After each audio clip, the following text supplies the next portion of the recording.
Bonjour Sébastien Garnaud. Bonjour. Je rappelle que vous êtes le fondateur de l'agence de communication stratégie numérique Garnaud et Associés, également de la Cyber Task Force, qui est un groupe composé à la fois de parlementaires, de hauts fonctionnaires et d'experts de la cyberdéfense et de la cybersécurité. Et puis, vous êtes aussi à l'origine donc, de la Paris Cyber Week qui ouvre ses portes aujourd'hui. C'est la 3e édition.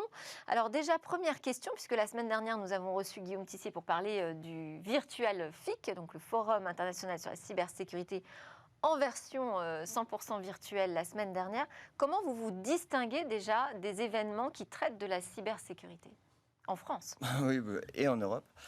Nous, on s'occupe de la décision, et notamment de la décision politique et de la politique publique. C'est ça notre identité au niveau français, bien sûr, mais surtout européen.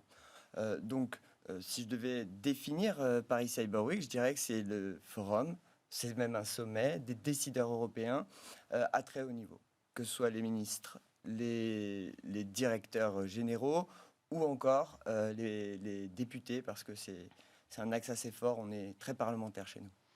Alors, effectivement, j'ai noté quelques décideurs du monde politique, scientifique et économique. Ça regroupe vraiment les 3 composantes qui seront présentes. Il y aura la commissaire européenne à l'innovation, la recherche et la culture jeunesse, Mariana Gabriel, le ministre de l'entrepreneuriat, des technologies de l'information d'Estonie. On va beaucoup parler donc de souveraineté numérique, j'imagine pas seulement de cybersécurité. Exactement. En fait, oui, on a la joie de recevoir la commissaire pour une 3e fois. Ce qui est important, ce qui montre l'intérêt de la Commission européenne pour ce qu'on fait, le ministre estonien, mais aussi Florence Parly, Jean-Yves Le Drian. Et effectivement, nous, la cybersécurité, c'est finalement notre porte d'entrée pour arriver dans l'insertion de la tech dans notre vie de tous les jours. C'est d'ailleurs ce que vous traitez assez régulièrement, Delphine. Et nous, on a une conviction, c'est qu'on pense que la cyber, c'est pas un objectif. C'est un outil, et c'est l'outil de quoi? De la transformation numérique. Donc, bien sûr, on va s'intéresser à tous les sujets d'IA, de données, et puis ensuite de quantique, et pourquoi pas même d'espace. Alors, on ne va pas dérouler le programme de la Paris Cyber Week, il y a votre site internet qui fait ça très bien. Merci. Mais quels sont les principaux défis que vous voyez pour les mois et les années à venir au niveau de l'Union européenne?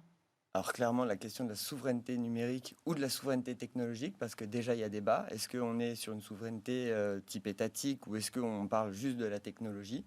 Et c'est typiquement ce sur quoi le ministre lituanien et le ministre estonien viennent s'exprimer chez nous, parce que la ligne n'est pas claire entre les États européens. Ça, c'est un premier grand défi, c'est se mettre d'accord sur finalement notre vision de notre indépendance, de notre autonomie. Puis peut-être même sur, si on prend chacun des points, souveraineté numérique ou souveraineté technologique, on n'est pas forcément tous d'accord sur ce que ça veut dire, la souveraineté technologique. Déjà chez nous, Ouais. en France, et en Europe encore plus. Donc effectivement, la question de la définition, c'est la base. Et c'est pour ça d'ailleurs qu'on est un forum de discussion de décideurs et qu'on réunit toutes les parties prenantes. C'est que cette définition, elle est forcément pas celle du politique, de l'académique ou de l'économique. Elle sera forcément un compromis de tout ça. Et puis, il y a un deuxième sujet qui est important pour nous cette année, c'est d'articuler transition énergétique, transition climatique et transition numérique. Aujourd'hui, on voit qu'elles sont opposées. Je pense notamment à la 5G. Mais c'est les deux grands... Tout le monde ne dit pas qu'elles sont opposées. Tout le monde ne le dit pas. Si vous posez la question aux opérateurs, ils vont vous dire que c'est absolument compatible, au contraire. Eh ben, c'est ce que je crois aussi. Et c'est surtout, on n'a pas le choix. Ce sont les deux grands mouvements du 21e siècle. Et donc, si on les oppose, les autres avanceront sans nous. Donc, du coup, posons-nous, discutons, échangeons des arguments. Et à partir de là, probablement, on trouvera la bonne voie. C'est ce qu'on essaie de contribuer à faire chez Paris Cyber Week. Alors, j'ai noté aussi la participation américaine. Oui. On aura donc le docteur David Mussington de l'agence de cybersécurité US, donc la CISA. Sur quoi portera son intervention? La souveraineté, lui aussi, mais vu d'un point de vue américain, justement. Et c'est ça qui est intéressant dans ce forum, et c'est là où on peut peut-être même dire qu'il est mondial. C'est que c'est le point de contact avec nos partenaires. Et les Américains, eux, quelle est leur vision du sujet? Elle est dans une vision intégrée occidentale. La question qui se pose, et c'est d'ailleurs celle sur laquelle il intervient, c'est est-ce que l'Union européenne doit trouver sa propre voie ou est-ce que c'est une voie plutôt américaine. Là, c'est plus moi qui réponds. Parce que j'ai reçu David Bavrez vendredi dernier, qui vit à Hong Kong et qui, lui, est convaincu que nos alliés ne sont pas forcément naturellement les Américains, que demain, ce peuvent être aussi des Chinois. Bah, en tous les cas, je pense que... La Chine ne sera pas représentée à la Paris Cyber Week? Non, elle ne l'est pas cette année, même si on a certains représentants qui nous ont approchés, ils ont pas souhaité aller plus loin.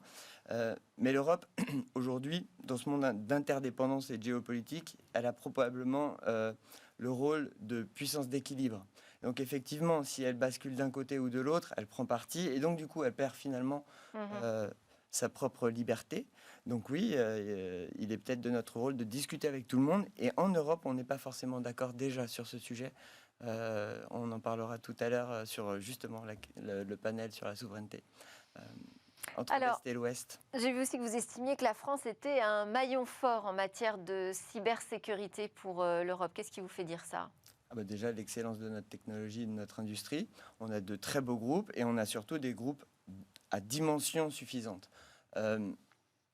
On n'a pas forcément toutes les innovations. Encore une fois, c'est là où la coopération est intéressante. La délégation estonienne, c'est 10 startups qui viennent. Les luxembourgeois, c'est la même chose. Et nous, on a des Thales, des Sopra, des Airbus cybersécurité qui ont cette projection mondiale. Donc voilà pourquoi je le crois. On est peut-être... Il y a aussi un plan de l'État, un plan national pour la cybersécurité? Alors, il y a le plan qui avait été annoncé par Emmanuel Macron en février, qui était plus finalement une restitution des efforts menés. Donc c'est vrai que la France a de grandes ambitions.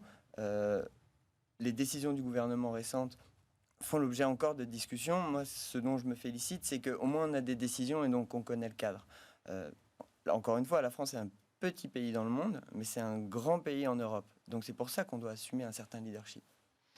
On aura d'ailleurs le président du nouveau cybercampus qui sera là. Et qu'est-ce qu'il va faire à la Paris Cyber Week? Il va présenter ses actions? Il va surtout présenter devant les Européens l'ambition française de mettre au même endroit 3 typologies de personnes qu'on connaît bien, l'académique, l'économique, et pas le politique cette fois, mais plutôt l'étatique, parce que sur ces sujets-là, c'est bien les 3 piliers des réponses. Bon, et je peux citer l'initiative La Fabrique Défense du ministère des Armées. Ouais, c'est top. Vous pouvez nous en parler? Oui, on est très content. On est le premier événement labellisé, la Fabrique Défense. C'est une initiative qui a été lancée par la ministre Florence Parly en janvier 2019 et qui a vocation en fait à promouvoir les métiers et notamment tech en ce qui nous concerne au sein de l'armée, mais aussi au sein du civil. Donc on a une table ronde où on va recevoir quelqu'un du service civique.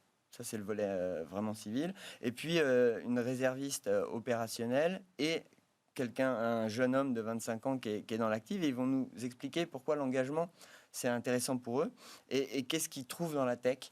Donc, c'est une démarche qui nous plaît.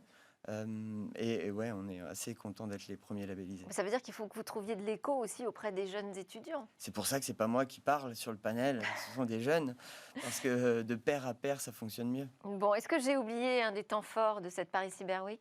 Non, on a fait un bon tour. Je pense que ce qui serait intéressant de dire, c'est que la data va innerver tous les panels. C'est bien la donnée qui au final, sera le vrai enjeu. Et vous en attendez quelque chose de spécifique de cet événement? Ah oui, j'espère déjà que nos partenaires européens auront bien en tête nos priorités politiques pour la présidence de l'Union européenne. On a notamment un enjeu sur le Digital Service Act. Et puis, j'espère aussi que notre industrie aura pu être au contact de partenaires et que finalement, cette voie européenne, on va la construire notamment à Paris. Merci beaucoup Sébastien Garneau, donc fondateur de la Paris Cyber Week qui ouvre ses portes aujourd'hui, donc événement physique, présentiel, mais qu'on peut suivre aussi sur LinkedIn. Premier événement physique de l'année et puis en live sur LinkedIn. Très bien, merci beaucoup. C'est l'heure donc de parler de l'autre actualité, la grande actualité mondiale, Apple qui a donné sa keynote pour la WWDC 2021. C'était hier soir, on en débriefe les grandes annonces tout de suite.